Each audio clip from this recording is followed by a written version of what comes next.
Video பார்க்குற எல்லாருக்கும் வணக்கம். இது உங்கள் சினிமா கிங் தமிழ். நம்ம சிபி சக்கரவர்த்தி அடுத்தது தலைவர் வச்சு ஒரு படம் எடுக்கார்ல, அந்த படம் எப்படிப்பட்ட கதை அப்படிங்கிறத பற்றி ஒரு பெரிய நியூஸ் கிடச்சிருக்குங்க. அண்ட் இதை தவிர்த்து தமிழக அரசு பார்த்திங்கன்னா மாணவர்களுக்கு லேப்டாப் கொடுத்தா தளபதி ரசிகர்கள்லாம் பார்த்திங்கன்னா ஒரே கூத்தாட்டமாக ஒரு விஷயம் பண்ணியிருக்கிறாங்க. அண்ட் பொங்கலுக்கு தளபதி படம் வராததுனால வா வாத்தியார் படம் ரிலீஸ் ஆகதான் ஒரு அப்டேட் கிடச்சிருக்குது. டாக்ஸிக் படத்துலேருந்து ஒரு கிளிப்பு வந்து ரிலீஸ் பண்ணியிருக்கிறாங்க யாஸோடைய பர்த்டேயை முன்னிட்டு. என்னங்க படம் சொல்லிட்டு பிட்டு படத்தை எடுத்து வச்சுருக்கானுங்க. அப்படி தான் நிறைய காட்சிகள் இருக்குது, அதை பற்றிலாம் பார்க்க போகிறோம். வாங்க இன்றைக்கான சினிமா அப்டேட்டுகளை பற்றி பார்க்கலாம். மறக்காமல் ஃபஸ்ட் டைம் சேனலுக்கு வந்துருக்கோங்க, சப்ஸ்கிரைப் பண்ணிக்கோங்க. பெல் ஐக்கானை கிளிக் பண்ண மூலிமா தினமும் போடுற சினிமா செய்திகளை தமிழில் தெரிஞ்சுக்கோங்க. டாக்ஸிக் படத்தோடைய கிளிப்ஸை வந்து ரிலீஸ் பண்ணியிருந்தாங்க. இது எதுக்காக பார்த்தீங்கன்னா ராக் ஸ்டார் நம்ம யாஷோடைய பிறந்தநாளுக்காக. ஏடா என்னடா பண்ணி வச்சுருக்கீங்க அப்படிங்கிற மாதிரி தான் எனக்கு தோணுச்சு. ஃபஸ்ட்டு இந்த கிளிப்பை பற்றி பார்க்கணுன்னா ஒரு சுடுகாடு இருக்குது, யாரோ இறந்து போயிட்டாங்க, புதைக்கிறதுக்கு எல்லாம் பண்ணிகிட்டு இருக்காங்க. அப்போது அங்கே இந்த இடத்துல ஒரு கார் வருது, காருக்குள்ளே இருந்து ஒரு தாத்தா வராரு. வயசானவன் தானே, இவனை விட்டுறலாம் அப்படின்னு சொல்லும்போது அவர் வந்து ஒரு பாம்பை வெடிக்க வைக்கிறதுக்கான எக்யூப்மெண்ட்டெல்லாம் ரெடி பண்ணி வைக்கிறாரு. என்ன தான் நடக்குது அப்படின்னு பார்க்கும்போது அந்த கிளிப்பை காரில் சேர்த்து விட்டுட்டாரு.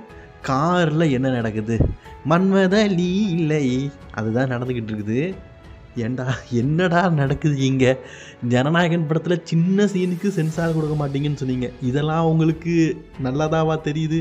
உள்ளே என்னெல்லாமோ நடந்துக்கிட்டு இருக்குது. அதாவது அங்கே குலுங்குது பார்த்தீங்களா, குலுங்கல், அந்த குலுங்கலில் பாம்பு வெடிக்குது. எப்படிப்பட்ட ஒரு சிந்தனை, எப்படிப்பட்ட ஒரு ஐடியா! அங்கே நம்ம ராக் ஸ்டார் யாஷ் வராரு. அதாவது அனிமல் படம் இந்த மாதிரி படம்லாம் பார்த்திங்கன்னா மதத்தை புண்பற்றுறது, இதெல்லாம் பார்க்கறதுக்கு அவங்களுக்கு நல்ல படமாக தெரியுது, சாமி படம் மாதிரி தெரியுது. இதுக்கெல்லாம் யூஸ் சர்டிஃபிகேட் கொடுத்துருவானுங்க. ஜனநாயகன்னா ஏதோ ஒரு சின்ன சீன்ஸில் ஏதோ ஒன்று காட்டிட்டாங்களாம், அது அவங்களுக்கு மனசு கஷ்டமாக இருக்கிறதுனால சென்சார் கொடுக்காமல் இருக்கானுங்க. யாஷோடைய படம் அப்படிங்கிறதுனால இப்படி பண்ணுறாங்களா, இல்லை தளபதியோட படம் அப்படிங்கிறனால பண்ணுறாங்களான்னு தெரில. இப்போ சென்சார் இஷ்யூ இவ்வளோ பெருசாக போயிட்டு இருக்கும்போது இதையும் கேவிஎன் ப்ரொடக்ஷன் தான் ரிலீஸ் பண்ணுறாங்க. அவங்க இப்படி ஒரு விஷயத்த பண்ணியிருக்கிறது ஆச்சரியமாக தான் இருக்குது. எனக்கு தெரிஞ்சு டாக்ஸிக் படம் ஒரு மிகப்பெரிய டாக்ஸிக்கான விஷயத்தெல்லாம் வச்சு தான் பண்ணியிருக்காங்கன்னு நினைக்கிறேன். கண்டிப்பாக ஒரு சம்பவம் இருக்குங்க. ஜனநாயகன் படத்துக்கு பார்த்தீங்கன்னா ஊருப்பட்ட திஸ்தி கண் திஸ்தியாக விழுந்துருச்சுங்க.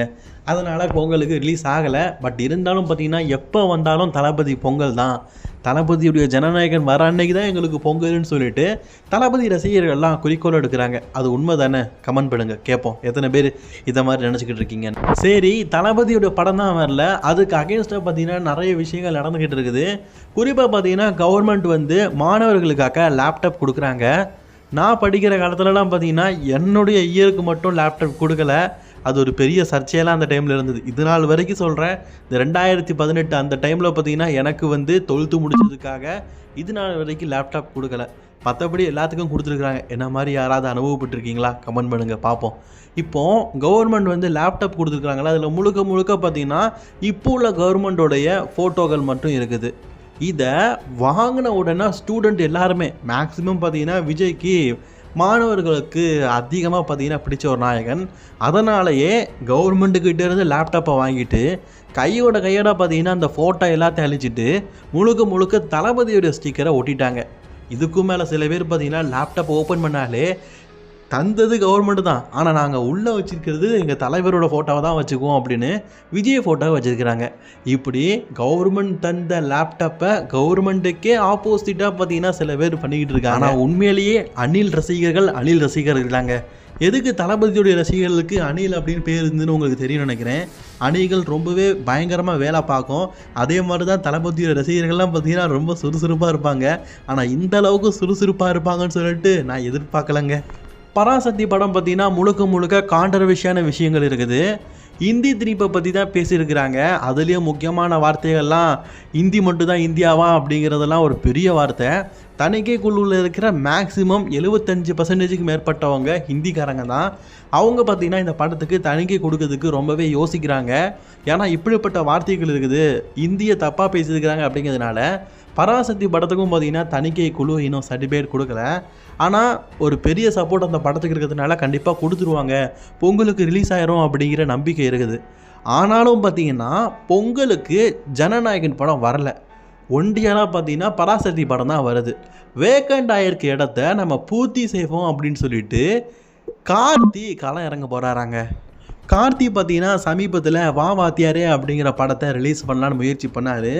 ஆனால் படையப்பா படம் ரிலீஸ் ஆகும்போது ரீரிலீஸ் ஆகிற படையப்பா படத்துக்கு எக்கச்சக்க தியேட்டர் கிடச்சி, அதனால் இந்த படத்துக்கு அதிகமான தியேட்டர்ஸ் கிடைக்கல. அதனால் தள்ளி வைப்போம் அப்படின்னு சொல்லிட்டு தள்ளி வச்சாங்க. அதுக்கப்புறமா ரிலீஸ் டேட்டு எதுவுமே அவங்க கன்ஃபார்ம் பண்ணலை. இப்போது ஜனநாயகன் படம் வராமல் இருக்கிறதுனால பொங்கல் கிளாஸ் வந்து கொஞ்சம் அடி வாங்கி கிடக்குது. ஏன்னா ஒன்றே ஒரு படம் தான் வரப்போகுது, அதுவும் பார்த்தீங்கன்னா சிவகார்த்திகேயன் படம். கூட கிளாஸுக்கு ஏதாவது படம் வந்தால் தான் ஆப்பர்ச்சுனிட்டின்னு சொல்லிட்டு, அதாவது ஆப்போசிட்டில் ஒரு படம் வந்துருக்குன்னு சொல்லிட்டு அதை பார்க்கறதுக்கு போவாங்க. அதனால் பார்த்தீங்கன்னா வா வாத்தியார் படத்தை நம்ம பொங்கலுக்கு ரிலீஸ் பண்ணலாம் அப்படிங்கிற திட்டத்தை போட்டு வச்சுருக்கிறாங்க. வா வாத்தியார் படம் பொங்கலுக்கு வரப்போதான். ஆனால் உண்மையிலேயே ஹாலிவுட்டில் கூட இப்படி ஒரு லக்கான பிரசனை இருக்க மாட்டார். ஆனால் நம்ம கோலிவுட்டில் ஒரு மிகப்பெரிய லக்கான பிரசனை நம்ம கார்த்தி இருக்கார். ஏன்னா அவருக்கு ஒரு படம் தள்ளி போகுதுன்னு வைங்களேன், திடீர்னு லக்கா அந்த படம் ஒரு நல்ல நாளில் ரிலீஸ் ஆயிரும். அந்த மாதிரி ஜனநாயகன் படம் தள்ளி போயிருக்குது, கார்த்தியோட இந்த படம் ரிலீஸ் ஆக போகுது. உண்மையிலேயே கார்த்தி வந்து ஒரு லக்கான பிரசன் தான். சிபி சக்கரவர்த்தி பார்த்தீங்கன்னா இதுக்கப்புறமா தலைவரை வச்சு அடுத்த படத்தை எடுக்க போகிறாரு.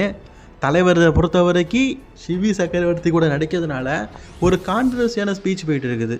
ஆக்சுவலி ராஜ்கமல் கூட சேர்ந்து தலைவர் நடிக்கிற ஒவ்வொரு படமும் இந்த மாதிரி தான் வந்துட்டு இருக்கும் போல இருக்குது. ஏன்னா ஆரம்பத்தில் சுந்தர்சி இருக்கும்போது அரண்மனை படத்தை எடுக்க போகிறாங்க அப்படி இப்படிலாம் பேசப்பட்டது. சுந்தர்சி கூட இருக்கிற அந்த பார்ட்னர்ஷிப் கேன்சல் ஆயிடுச்சு. இப்போது சிபி கிட்டே போயிருக்குது. சிபி இதுக்கு முன்னாடி டான்னுங்கிற ஒரே ஒரு படம் தான் எடுத்திருக்காரு. ஆனால் அவர் ஒரு யங் டைரக்டர் தானே, யங் டைரக்டரை நம்பி ஒரு கதையை சொல்லலாம். அது மட்டும் இல்லாமல் சீனியரோடைய எல்லா உபயோகையும் அவங்க கேட்பாங்க. அதனாலேயே பார்த்தீங்கன்னா சிபி சக்கரவர்த்தியோடைய கதை பிடிச்சிருக்குன்னு சொல்லிட்டு தலைவர் பார்த்தீங்கன்னா அடுத்த படத்துக்கு அவருக்கு கால் ஷீட்டை கொடுத்துட்டாரு. இப்போ நமக்கு கிடச்சிருக்க செய்தி என்னென்னா, இந்த படம் முழுக்க முழுக்க பார்த்தீங்கன்னா ஒரு ஃபேமிலி சப்ஜெக்டாக இருக்க போகுது அப்படிங்கிறது. அண்ட் இந்த படத்தோடைய அந்த டைட்டில் இதுலேயும் பார்த்தீங்கன்னா ஒரு சொல்லியிருப்பாங்க, every man is family man வந்து ஹீரோன்னு.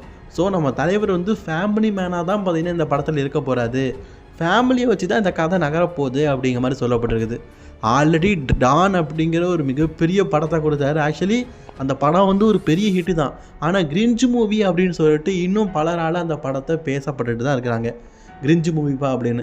அதே பேர் இதுக்கப்புறமும் தலைவர் படத்துக்கு வராமல் ஒரு நல்ல நல்ல சீன்ஸ் எல்லாம் அவர் கிரியேட் பண்ணுவார்னு சொல்லி எதிர்பார்க்கலாம்.